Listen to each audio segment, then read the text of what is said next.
नौकरी करता, साइकिल पे आता जाता, फिल्मी पोस्टर्स में अपनी झलक देखता,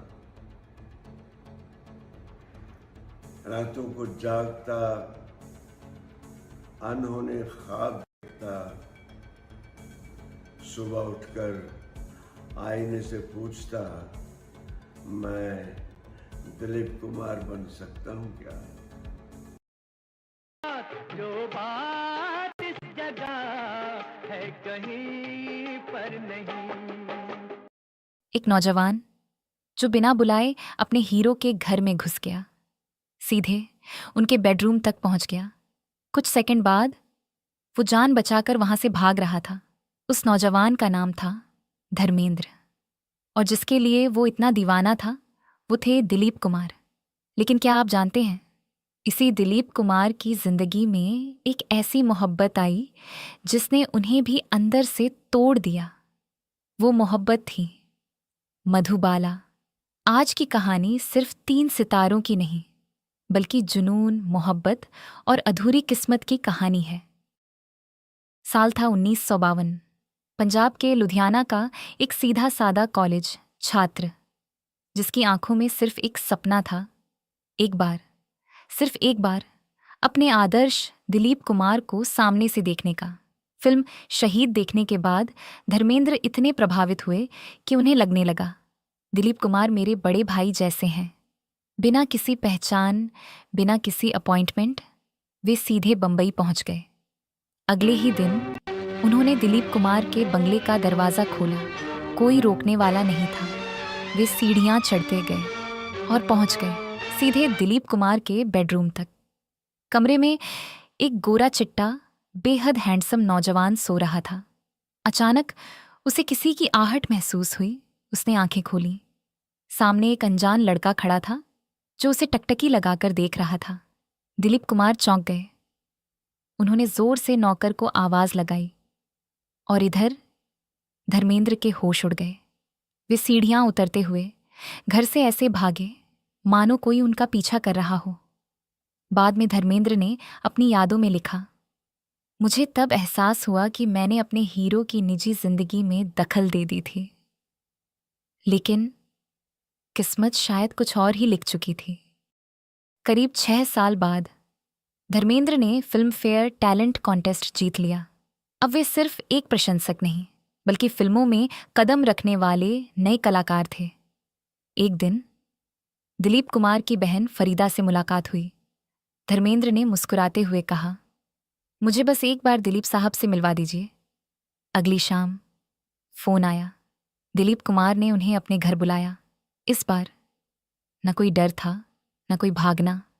दिलीप कुमार ने उन्हें अपने पास बैठाया, घंटों बातें की, अपने संघर्ष सुनाए, और जब धर्मेंद्र लौटने लगे तो अपनी अलमारी से एक स्वेटर निकालकर उनके कंधों पर रख दिया। फिर उन्हें गले लगाया। धर्मेंद्र कहते थे, आज भी उस गले मिलने की गर्माहट मुझे महसूस होती है। यही थे दिलीप कुमार, एक ऐसे इंसान जिनसे मिलने के लिए धर्मेंद्र किसी भी हद तक जा सकते थे, लेकिन जिस दिल ने धर्मेंद्र जैसे लाखों युवाओं को प्रेरणा दी। डर को मेरे डरों ने इतना डरा दिया कि डरते डरते दिल से डर ही निकल गया। जिसे 20 बार रिजेक्ट किया गया, जिसने अपनी पहली कमाई से माँ के लिए साड़ी खरीदी और करोड़ों की पैतृक जमीन परिवार को देकर दुनिया को रिश्तों की असली कीमत सिखा दिया। और वो दिल से ये भी कहते थे, मैं बहुत भावुक इंसान हूँ।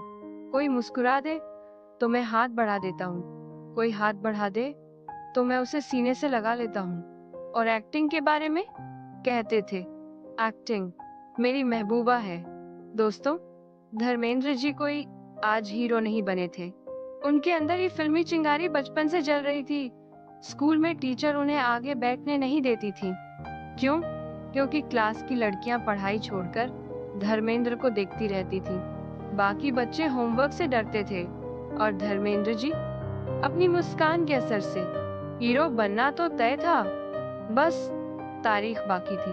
अब आते हैं उनके संघर्ष वाले दौर पर। गांव से निकले एक नौजवान, जेब में हौसला, दिल में सपना एक दिन बड़े पर्दे पर आऊंगा। लेकिन मुंबई का रास्ता इतना आसान तो नहीं था। ऑडिशन पर जाते डायरेक्टर देखता भी नहीं और बोलता अगला। ऐसा 20 बार हुआ, लेकिन धर्मेंद्र रुके नहीं। भूखे पेट भी प्रैक्टिस करते, छोटे काम करते और हर ना को सीढ़ी की तरह इस्तेमाल करते। सोना भी तपे बिना चमक नहीं पाता। धर्म जी की जिंदगी भी संघर्ष की वही भट्टी थी जिसने उन्हें असली हीरो बनाया। कहते हैं ना, असली इंसान वही है जो ऊंचाई पर पहुंचकर भी अपनी जड़ें न भूले। धर्म जी की पहली कमाई थी सिर्फ 51, लेकिन उन्होंने क्या किया?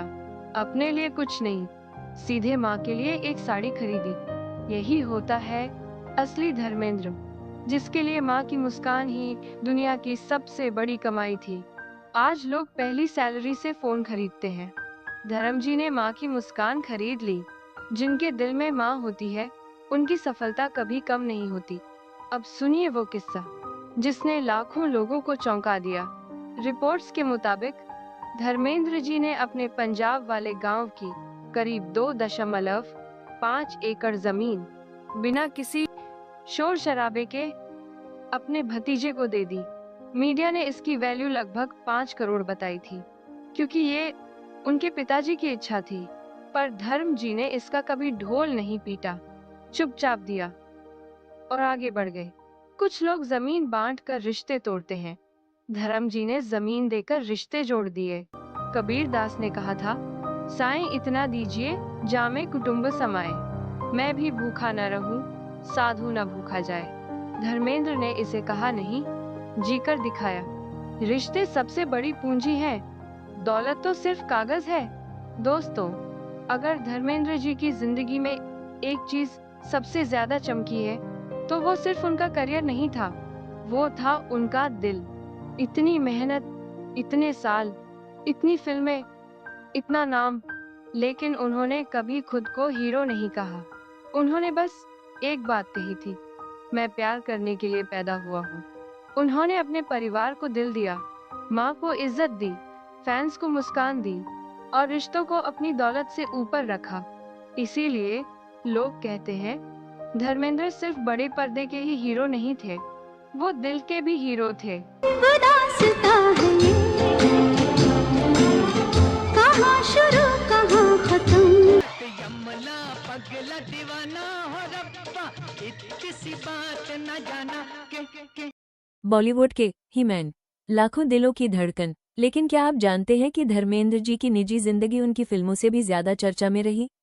मीना कुमारी से लेकर हेमा मालिनी तक और अनीता राज के साथ जुड़े अफवाहों तक। आज हम किसी गॉसिप की नहीं, बल्कि इंटरव्यू, जीवनी और मीडिया रिपोर्ट्स के आधार पर पूरी कहानी जानेंगे। वीडियो के अंत तक आप खुद फैसला कीजिए, क्या था सच और क्या थी सिर्फ एक अफवाह।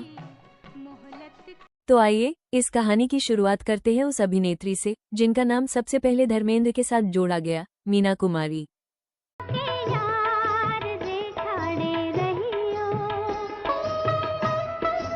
क्या कभी किसी सुपरस्टार की जिंदगी में ऐसा रिश्ता आया जो कभी खुलकर सामने नहीं आया, लेकिन जिसकी चर्चा आज भी बॉलीवुड के गलियारों में होती है? जब एक तरफ हिंदी सिनेमा की सबसे बड़ी अभिनेत्री मीना कुमारी अपने टूटते रिश्तों, अकेलेपन और दर्द से जूझ रही थी, उसी समय एक युवा अभिनेता धर्मेंद्र अपनी पहचान बनाने के लिए संघर्ष कर रहे थे। दोनों ने कई फिल्मों में साथ काम किया। दोनों की नज़दीकियों की खबरें फिल्मी पत्रिकाओं की सुर्खियां बनने लगी। कुछ लोगों ने इसे प्यार कहा, कुछ ने दोस्ती और कुछ ने सिर्फ अफवाह। लेकिन क्या सचमुच धर्मेंद्र मीना कुमारी की जिंदगी का सबसे खास रिश्ता थे, या ये सिर्फ बॉलीवुड की सबसे चर्चित कहानियों में से एक बनकर रह गई? आइए आज जानते हैं धर्मेंद्र और मीना कुमारी की पूरी कहानी। हम तेरे प्यार में सारा आलम खो बैठे हैं, किसी ने बिल्कुल सही कहा है, हर मुस्कुराते चेहरे के पीछे एक अनकही कहानी होती है। मीना कुमारी, जिन्हें पूरी दुनिया ट्रेजेडी क्वीन कहती है, असल जिंदगी में भी दर्द से भरी हुई थी। लेकिन ये दर्द फिल्मों से नहीं, उनकी अपनी जिंदगी से आया था। 1933 बॉम्बे, एक बच्ची पैदा हुई, नाम रखा गया महजबीन बानो। घर की आर्थिक हालत बहुत अच्छी नहीं थी, कहा जाता है इतनी मुश्किलें थीं कि बचपन खेलने में नहीं बल्कि कैमरे के सामने बीता। बहुत छोटी उम्र में उन्होंने फिल्मों में काम शुरू कर दिया। धीरे धीरे बेबी मीना, फिर मीना कुमारी, और देखते ही देखते पूरे हिंदुस्तान का दिल बन गई और फिर पूरे देश की ट्रेजेडी क्वीन बन गई। उनकी आंखों में दर्द था, आवाज में अपनापन और अभिनय इतना सच्चा कि दर्शकों को लगता था वो अभिनय नहीं अपनी जिंदगी जी रही हैं। बैजू बावरा, परिणीता, दिल अपना और प्रीत पराई, साहिब बीबी और गुलाम और पाकीज़ा, इन फिल्मों ने उन्हें अमर बना दिया। लेकिन जितनी रोशनी उनके करियर में थी उतना ही अंधेरा उनकी निजी जिंदगी में था। 1952 में मीना कुमारी ने प्रसिद्ध लेखक और निर्देशक कमाल अमरोही से शादी की।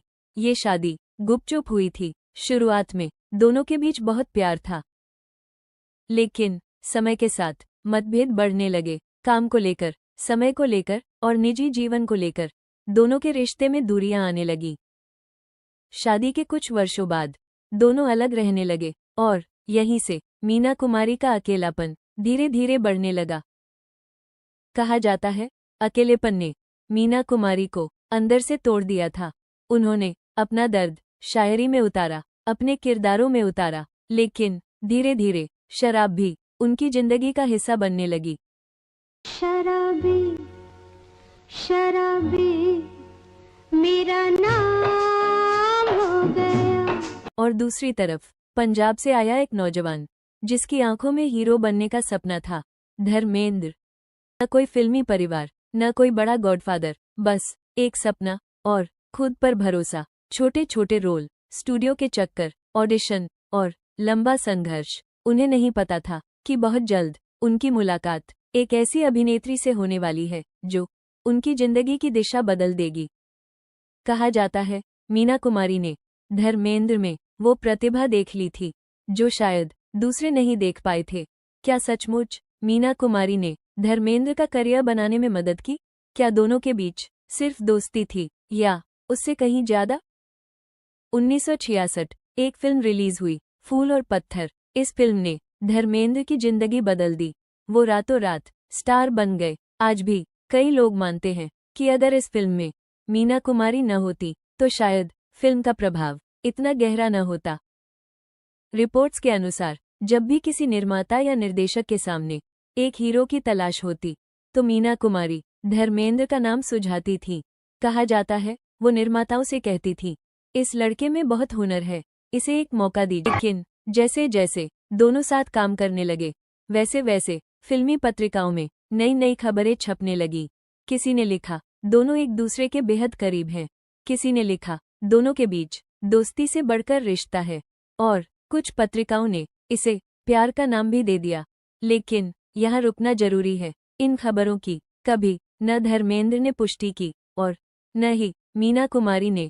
तुम्हें याद करता है ज़माना तुम्हारा मीना कुमारी अपनी निजी जिंदगी में लगातार टूट रही थी। पति से अलगाव, काम का दबाव और अंदर का अकेलापन धीरे धीरे उन्हें शराब की ओर ले जा रहा था। रिपोर्ट्स के अनुसार धर्मेंद्र अक्सर उन्हें समझाते थे। वो चाहते थे कि मीना कुमारी इस आदत से बाहर निकले। लेकिन इसी दौरान एक ऐसी घटना हुई जिसकी चर्चा आज भी बॉलीवुड में होती है। कहा जाता है फिल्म पाकीज़ा के दौरान धर्मेंद्र और मीना कुमारी की बढ़ती नज़दीकियों की खबर कमाल अमरोही तक पहुंच गई। रिपोर्ट्स के अनुसार कमाल अमरोही फिल्म पाकीज़ा में धर्मेंद्र को लेना चाहते थे। कहा जाता है इन चर्चाओं के बाद धर्मेंद्र इस फिल्म का हिस्सा नहीं रहे और बाद में राजकुमार को ये भूमिका मिली। हालांकि इस बात का कोई आधिकारिक प्रमाण उपलब्ध नहीं है, इसीलिए इसे आज भी एक चर्चित फिल्मी किस्सा माना जाता है। पाँव देखे बहुत हसीन है, इन्हें जमीन पर मत उतारिएगा, मैले हो जाएंगे। तो क्या मीना कुमारी और धर्मेंद्र वाकई एक दूसरे से प्यार करते थे? इस सवाल का शायद कोई निश्चित जवाब कभी नहीं मिल पाएगा। लेकिन इस कहानी में एक दिलचस्प पहलू और भी है। अभिनेत्री नरगिस ने अपने एक लेख में लिखा था कि मीना कुमारी धर्मेंद्र से बेहद गहरा लगाव रखती थी और वो उनसे बेइंतहा मोहब्बत करती थी। सालों बाद जब धर्मेंद्र से मीना कुमारी के बारे में पूछा गया तो उन्होंने बहुत सादगी से कहा, मैं उनका बहुत सम्मान करता हूँ। उन्होंने ये भी कहा, मैं उनका बहुत बड़ा प्रशंसक था। और जब उनसे दोनों के रिश्ते को प्यार का नाम दिया गया तो धर्मेंद्र ने साफ कहा वो प्यार नहीं शायद था। इसलिए कि उनके जमाने लिए को मीना भरोसा कुमारी है, हिंदी सिनेमा की धर्म शायर एक हो महान सकता है। अभिनेत्री थी जिन्होंने उनके उसके बाद शुरुआती लिखेंगे। दिनों में उन पर भरोसा किया और हमेशा उनका हौसला बढ़ाया। जब मीना कुमारी अपनी जिंदगी की सबसे मुश्किल लड़ाई लड़ रही थी तब धर्मेंद्र ने उनके लिए सम्मान और अपनापन कभी कम नहीं होने दिया। शायद हर रिश्ता प्यार का नाम नहीं मांगता, कुछ रिश्ते सिर्फ सम्मान, विश्वास और यादों से अमर हो जाते हैं। और शायद मीना कुमारी और धर्मेंद्र का रिश्ता भी ऐसा ही था, एक ऐसा रिश्ता जिसे इतिहास आज भी अधूरी कहानी के नाम से याद करता है।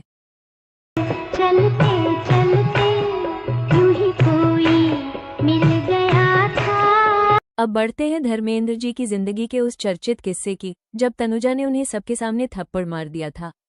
आखिर ऐसा क्या हुआ था, आइए जानते हैं।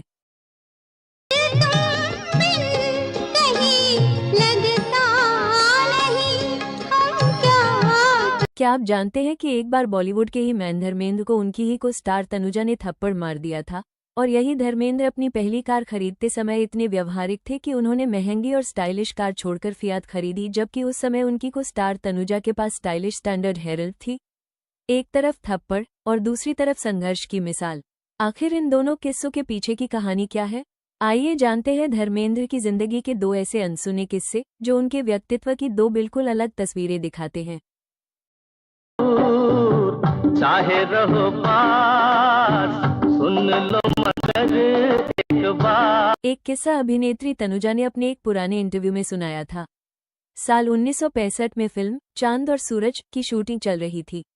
धर्मेंद्र और तनुजा पहली बार साथ काम कर रहे थे। तनुजा के मुताबिक दोनों के बीच काफी अच्छी दोस्ती थी। सेट पर खूब हंसी मजाक होता था। धर्मेंद्र उन्हें अपनी पत्नी प्रकाश कौर और अपने बच्चों से भी मिलवा चुके थे। तनुजा ने ये भी बताया कि दोनों कभी कभी साथ बैठकर ड्रिंक भी किया करते थे, यानी दोनों एक दूसरे पर पूरा भरोसा करते थे। लेकिन फिर एक दिन कुछ ऐसा हुआ जिसकी शायद किसी ने कल्पना भी नहीं की थी। तनुजा के अनुसार शूटिंग के दौरान धर्मेंद्र ने उनसे फ्लर्ट करने की कोशिश की। ये बात तनुजा को बिल्कुल पसंद नहीं आई। उन्होंने बिना एक पल की देर किए धर्मेंद्र के गाल पर थप्पड़ मार दिया और कहा, बेशर्म, मैं तुम्हारी पत्नी और बच्चों से मिल चुकी हूँ, फिर भी तुम मुझसे फ्लर्ट कर रहे हो। कुछ पल के लिए धर्मेंद्र भी हैरान रह गए, लेकिन जैसे ही उन्हें अपनी गलती का एहसास हुआ उन्होंने तुरंत माफी मांग ली।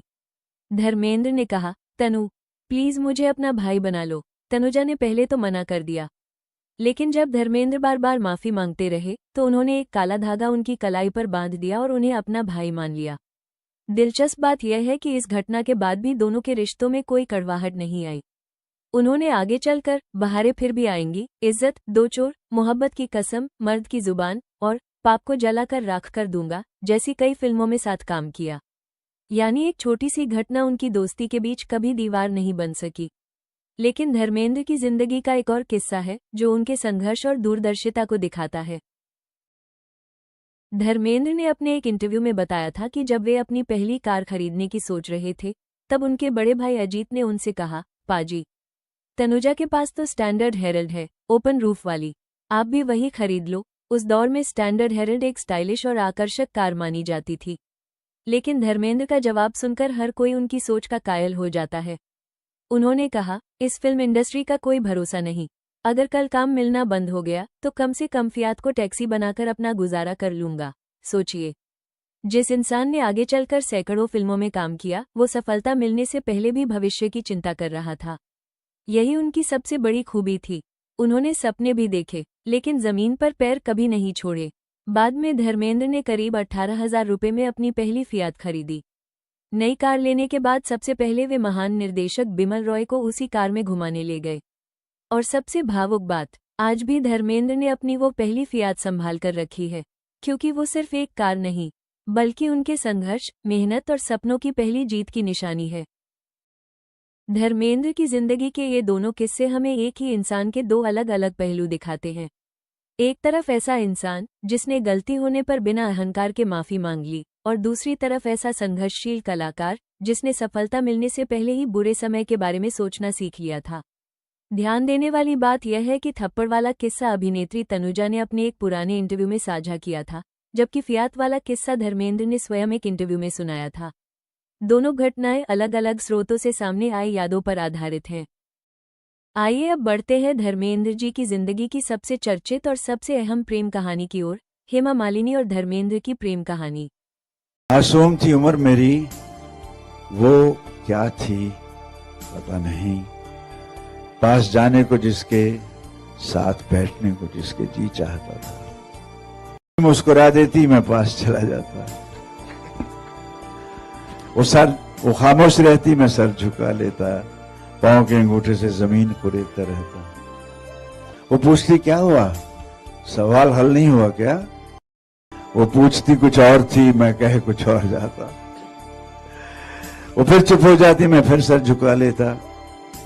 वो कहती उदास मत हो, अभी वक्त है तेरे इम्तिहान में, सब ठीक हो जाएगा। फिर कभी कोई सवाल हल ना हुआ, चले आना, मैं हल कर दूंगी सवाल तेरा। वो चली जाती, मैं देखता रहता। वो ओझल हो जाती, मैं सोचता रहता, ये सवाल क्या है यार, ये अनोखी कशिश, ये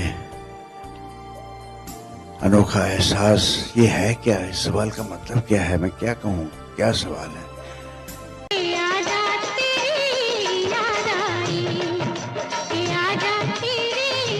क्या आप जानते हैं, एक समय ऐसा भी था जब बॉलीवुड की ड्रीम गर्ल हेमा मालिनी धर्मेंद्र जी से ज्यादा बात नहीं करती थी, लेकिन किस्मत को कुछ और ही मंजूर था।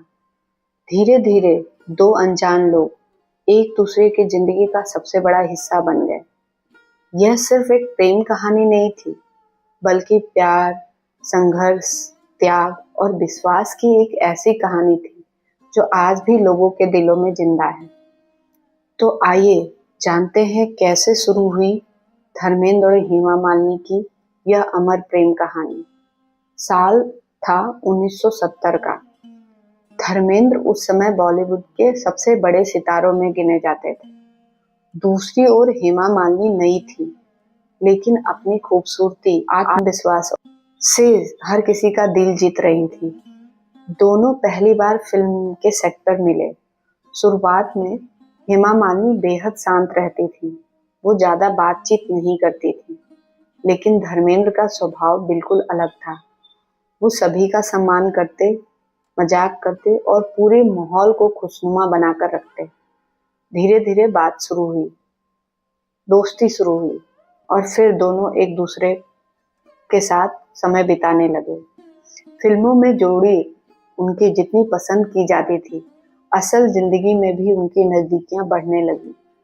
लेकिन हर प्रेम कहानी की तरह उनकी राह भी आसान नहीं थी। धर्मेंद्र पहले से ही शादीशुदा थे और उनके परिवार की जिम्मेदारियां भी थी। ऐसे में इस रिश्ते को समाज, मीडिया और फिल्म इंडस्ट्री ने हर जगह चर्चा छेड़ दी थी। कई लोगों ने सवाल उठाए, कई लोगों ने आलोचना की। लोगों को दोनों को लेकर तरह तरह की बातें होने लगी, लेकिन उन्होंने कभी सार्वजनिक विवाद का जवाब देने की कोशिश नहीं की। उन्होंने अपने रिश्ते को शब्दों से नहीं, अपने व्यवहार से साबित किया। कहा जाता है कि धर्मेंद्र हमेशा चाहते थे कि हेमा मालिनी सुरक्षित और सम्मानित महसूस करें। वहीं हेमा मालिनी ने भी हर कठिन समय में धैर्य और गरिमा बनाए रखी। उन्होंने कभी अपने रिश्ते को सनसनी बनाने की कोशिश नहीं की और यही बात उनकी प्रेम कहानी को अलग बनाती है। आखिरकार साल 1980 में दोनों ने शादी कर ली। इसके बाद उन्होंने अपनी निजी जिंदगी को कैमरे की चमक से दूर रखा। उनके घर में दो बेटियां ईसा और आहाना का जन्म हुआ। एक ओर धर्मेंद्र फिल्मों में व्यस्त रहे तो दूसरी ओर हेमा मालिनी ने परिवार, अभिनय और बाद में सार्वजनिक जीवन, तीनों का संतुलन बनाए रखा। समय बदलता गया, लेकिन एक बात नहीं बदली, एक दूसरे के प्रति सम्मान, और यही सम्मान उनके रिश्ते की सबसे बड़ी ताकत बना। हेमा मालिनी और धर्मेंद्र की कहानी सिर्फ एक फिल्मी प्रेम कहानी नहीं है, यह हमें सिखाती है कि किसी रिश्ते की नींव सिर्फ प्यार से नहीं, भरोसे से बनती है, सम्मान से बनती है, धैर्य से बनती है और हर परिस्थिति में एक दूसरे का साथ निभाने से बनती है।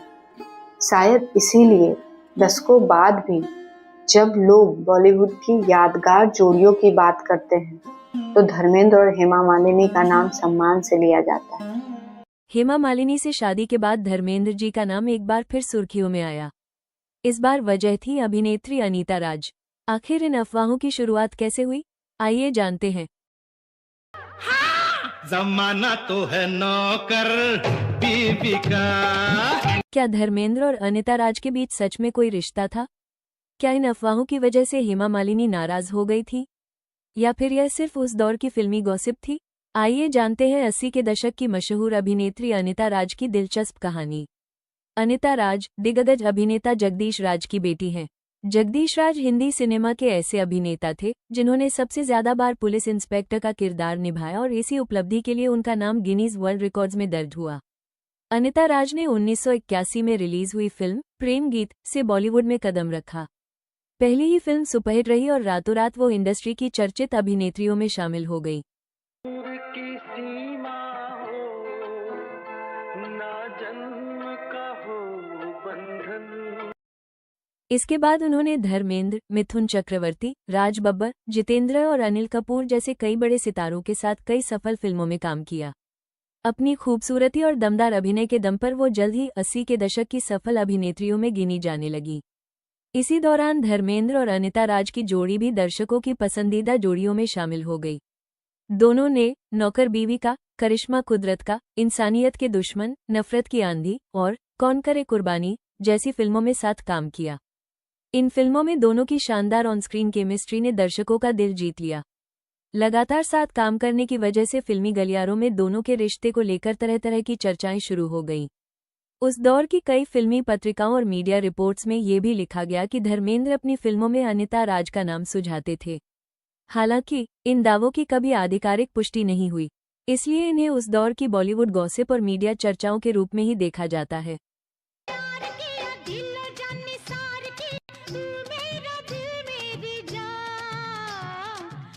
कुछ रिपोर्ट्स में ये दावा भी किया गया कि जब ये अफवाहें बढ़ने लगी तो हेमा मालिनी तक भी इसकी चर्चा पहुंची। इसके बाद धर्मेंद्र और अनीता राज ने साथ में कम फिल्में की, लेकिन इस दावे का भी कोई ठोस या आधिकारिक प्रमाण उपलब्ध नहीं है, इसलिए इसे भी केवल उस दौर की चर्चाओं का हिस्सा माना जाता है। साल 1986 में अनीता राज ने फिल्म निर्माता सुनील हिंगोरानी से शादी कर ली। शादी के बाद भी उन्होंने कुछ समय तक फिल्मों में काम किया और बाद में टीवी इंडस्ट्री में शानदार वापसी की। छोटी सरदारनी जैसे लोकप्रिय धारावाहिक में उनके अभिनय को दर्शकों ने खूब सराहा। आज भी वो अपनी फिटनेस, अनुशासन और सोशल मीडिया पर सक्रिय रहने के कारण चर्चा में रहती हैं। दिलचस्प बात यह है कि कई वर्षों बाद जब धर्मेंद्र और अनीता राज टीवी शोज और सार्वजनिक कार्यक्रमों में साथ दिखाई दिए तो दोनों के बीच हमेशा सम्मान, अपनापन और पुरानी दोस्ती ही देखने को मिली। तो क्या धर्मेंद्र और अनीता राज के बीच सचमुच कोई रिश्ता था? सच्चाई यही है कि उनके अफेयर की खबरें उस दौर में खूब सुर्खियों में रहीं, लेकिन उनकी कभी आधिकारिक पुष्टि नहीं हुई। इसलिए आज भी इसे बॉलीवुड की सबसे चर्चित लेकिन अपुष्ट अफवाहों में से एक माना जाता है। उससे क्यों ये मासूम गुनाह हो गया? एक पल सदी खुशी की, दूजा सदियों की सजा हो गया। मोहब्बत है खुदा और खुदा है मोहब्बत, मुझसे खफा क्यों मेरा खुदा हो गया। हर कहानी में एक ऐसा किरदार होता है जो कभी सुर्खियों में नहीं रहता, लेकिन पूरी कहानी उसी के दम पर खड़ी होती है। धर्मेंद्र जी की जिंदगी में वो किरदार थी प्रकाश कौर। मेरे नसीब में तू है कि नहीं, तेरे धर्मेंद्र की जिंदगी में 2 शादियों की चर्चा तो अक्सर होती है, लेकिन बहुत कम लोग उस महिला के बारे में जानते हैं जिसने कभी कोई शिकायत नहीं की, कभी मीडिया के सामने अपने रिश्ते का तमाशा नहीं बनाया और फिर भी पूरी जिंदगी अपने परिवार को संभालती रही। क्या सच में प्रकाश कौर ने धर्मेंद्र को कभी माफ कर दिया था, या उन्होंने सिर्फ अपने बच्चों की खातिर अपना दर्द छुपा लिया था? आज की कहानी किसी फिल्म की नहीं, बल्कि एक ऐसी महिला की है जिसकी खामोशी आज भी लोगों को सोचने पर मजबूर कर देती है। साल 1954। उस समय धर्मेंद्र बॉलीवुड के सुपरस्टार नहीं थे। वो पंजाब के एक साधारण परिवार के युवक थे जिनके बड़े बड़े सपने थे। इसी दौर में उनकी शादी प्रकाश कौर से हुई। शादी के बाद दोनों ने एक सामान्य पारिवारिक जीवन शुरू किया, लेकिन धर्मेंद्र के मन में फिल्मों का सपना था। कुछ वर्षों बाद वे मुंबई पहुंचे और धीरे धीरे वही युवक पूरे देश का ही मैन बन गया। दिल में दिया जला नहीं हम क्या। जैसे जैसे धर्मेंद्र का करियर ऊंचाइयों पर पहुंचा, वैसे वैसे उनकी निजी जिंदगी भी सुर्खियों में आने लगी। 1970 के दशक में उनकी और हेमा मालिनी की नज़दीकियों की चर्चा होने लगी। फिर 1980 में दोनों ने शादी कर ली। ये खबर पूरे देश में चर्चा का विषय बन गई। लेकिन सबसे ज्यादा मुश्किल समय शायद प्रकाश कौर के लिए था। फिर भी उन्होंने कभी प्रेस कॉन्फ्रेंस नहीं की, कभी सार्वजनिक आरोप नहीं लगाए और कभी अपने बच्चों को इस विवाद का हिस्सा नहीं बनने दिया।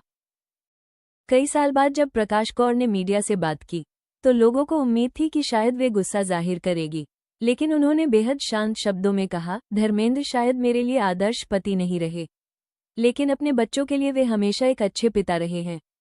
इतना ही नहीं, जब उनसे हेमा मालिनी के बारे में पूछा गया तो उन्होंने कहा, हेमा मालिनी बहुत खूबसूरत हैं। अगर कोई पुरुष उनकी तरफ आकर्षित हो जाए तो इसमें हैरानी की बात नहीं है, लेकिन अगर मेरी जगह कोई दूसरी महिला होती तो उसे भी उतना ही दर्द होता जितना मुझे हुआ। इन शब्दों में न कटुता थी, न बदले की भावना, सिर्फ एक पत्नी का दर्द और एक मां की गरिमा। यहीं पर एक बात अक्सर चर्चा में रहती है।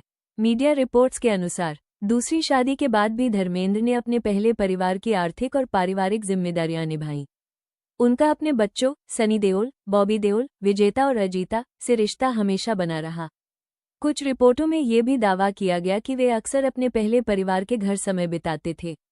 हालांकि इस दावे की आधिकारिक पुष्टि उपलब्ध नहीं है, लेकिन इतना जरूर दिखता है कि आज भी देओल परिवार के बीच आपसी सम्मान और जुड़ाव बना हुआ है। प्रकाश कौर ने कभी फिल्मों में काम नहीं किया, कभी इंटरव्यू देकर सुर्खियां नहीं बटोरी, लेकिन उन्होंने एक ऐसी गरिमा दिखाई जिसकी चर्चा आज भी होती है। उनकी कहानी हमें ये सिखाती है कि हर दर्द का जवाब शोर नहीं होता, कभी कभी खामोशी भी इंसान के व्यक्तित्व की सबसे बड़ी ताकत बन जाती है। तो अपने होते हैं, अपने तो। धर्मेंद्र की कहानी जितनी प्रेरणादायक है उतनी ही भावुक है प्रकाश कौर की कहानी भी। शायद इसी वजह से लोग उन्हें सिर्फ धर्मेंद्र की पहली पत्नी नहीं, बल्कि एक मजबूत, धैर्यवान और सम्मानित महिला के रूप में याद करते हैं। कहते हैं, असली सितारे सिर्फ पर्दे पर नहीं, दिलों में चमकते हैं। आज हम जानेंगे धर्मेंद्र जी ने सोशल मीडिया के बारे में क्या कहा और उनकी ये बातें करोड़ों दिलों को क्यों छू जाती हैं। धर्मेंद्र जी बताते थे कि उन्हें पहले ये तक पता नहीं था कि ट्विटर या इंस्टाग्राम क्या होता है। उनके अपने शब्दों में, पहले तो मुझे मालूम नहीं था कि इंस्टाग्राम क्या होता है, ये ट्वीट क्या होता है, लेकिन जब लोग पूछने लगे, आप ट्वीट नहीं करते? तो धर्मेंद्र जी हंसते हुए कहते, यार ये क्या है, ट्वीट क्या है? मैं थोड़ा इसमें थोड़ा जाट हूँ, यानी सिंप्लिसिटी वही, ग्राउंडेड नेचर वही, चमकती दुनिया में भी जड़ों से जुड़ा हुआ एक इंसान। फिर उन्होंने सोशल मीडिया के बारे में अपनी सबसे दिल छू लेने वाली बात कही, मैं ये सोचता हूँ कि सोशल मीडिया को पॉजिटिव वे में यूज करें। It can bring peace, harmony, love all over the world. लेकिन साथ ही एक दर्द भी जताया, बहुत लोग सोशल मीडिया का मिसयूज भी कर रहे। It's really painful. वो कहते थे, मैं एंटरटेन भी करता हूँ, इंस्पायर भी करता हूँ। ये नहीं कि मैं ये हूँ वो हूँ इसलिए नहीं डालता, मैं डालता हूँ यार, ये मुझे अच्छा लग रहा, इसका इम्पैक्ट मुझ पर अच्छा हो रहा है, ये अवाम के लिए भी है। और सबसे प्यारी बात, मुझे ये भी नहीं है कि मेरे इतने फॉलोअर्स हो गए, उसी में पड़े रहो फिर। यानी उनके लिए सोशल मीडिया फेम नहीं, एक दिल से दिल तक का कनेक्शन था। धर्मेंद्र जी अक्सर एक शेर पढ़ते थे, हम 3 में है ना 13 में है, मगर खुदा के बंदों की उस गिनती में है जो खुदा को मोहब्बत और मोहब्बत को खुदा कहते हैं। उनके लिए प्यार फॉलोअर्स की गिनती से नहीं, लोगों की सच्ची मोहब्बत से मापा जाता था। और उनकी सबसे जेन्युइन बात, मैं खामखा फूलना नहीं चाहता, मैं यही हूँ, नंबर 1, 2, 3 में क्या रखा है, ये लाइन बताती है एक सच्चा सुपरस्टार दिल से हम्बल ही रहता है। धर्मेंद्र जी कहते थे, सोशल मीडिया उनके लिए कोई कंपटीशन, कोई शोकेस नहीं, बल्कि लोगों तक पॉजिटिविटी पहुंचाने का एक जरिया है। उनका मैसेज सिंपल था, प्यार, पीस, हार्मनी, यही फैलाओ। और शायद इसी सिंसियरिटी ने उन्हें क्रोस दिलों का परिवार दे दिया। धर्मेंद्र जी कहते थे, मुझे जो प्यार मिलता है एक जैसा मिलता है। लोग कहते हैं वी लव यू धर्म जी, बस वही मेरे लिए काफी है। और सच कहें तो ये प्यार सिर्फ शब्दों का नहीं, एक रिश्ते का एहसास है। ऐसा रिश्ता जो 6 दशक से लाखों नहीं बल्कि करोड़ों दिलों में बिना किसी शोर, बिना किसी दिखावे, खामोशी से बना हुआ है। और सच्चाई यही है, ये फॉलोअर्स की रेस से आप बहुत आगे हैं, किसी नंबर, किसी गिनती से कहीं ऊपर। इस देश के 130 करोड़ लोग, ये सब आपके फॉलोअर्स हैं। और 65 साल से ये सारे आपके ही फॉलोअर्स रहे हैं, क्योंकि आपका सफर सिर्फ सिल्वर स्क्रीन पर नहीं, लोगों की यादों, उनकी दुआओं और उनकी मोहब्बत में चला है। आपने सिर्फ किरदार नहीं निभाए, आपने लोगों की जिंदगी के अनगिनत पलों को खूबसूरत बनाया। आज सोशल मीडिया पर भले गिनतियों की दौड़ लगी हो, लेकिन धर्मेंद्र जी के पास वो खजाना है जो हर किसी को नसीब नहीं होता, पीढ़ियों का प्यार, सम्मान और करोड़ों दिलों में हमेशा के लिए बसने की जगह। मट्टी का बेटा हूँ, मरते मरते भी कुछ कर जाऊंगा। उखड़ती बूढ़ी सांसों से चुरा के चंद सांसें में चीर के सीना धरती का फसल नई बो दूंगा। कभी कभी लोग धर्म